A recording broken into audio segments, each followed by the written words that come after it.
वा Marathi big boss show, तुम्हाला मानलं पाहिजे बरं का. कालच्या एपिसोड मध्ये आम्ही बघितलं, तुम्ही सरळ त्यांच्या हातामध्ये कुऱ्हाडी देताय, हातोडी देताय, जे काय करायचंय ते करा असं तुम्ही वक्तव्य करताय. पण जेव्हा आमच्या मुलीने फक्त एक शब्द वापरला, ते पण तलवारीची भाषा वापरली, तर तुम्ही त्याला धमकी असं म्हणताय. म्हणजे हा जातीवादच आहे ना.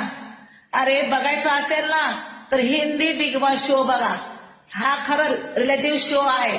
आणि ना मराठी बिग बॉस तर आता कुठे आले आहे, पण सुरुवात कोणी केली आहे, सलमान खानने.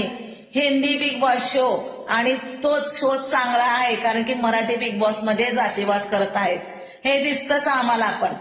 आणि मला काय बोलायचं नाही, दिव्या शिंदेने आताच म्हटलं आहे की विषय संपला नाही तर सुरू झालाय. लवकरच येते तुमच्या समोर.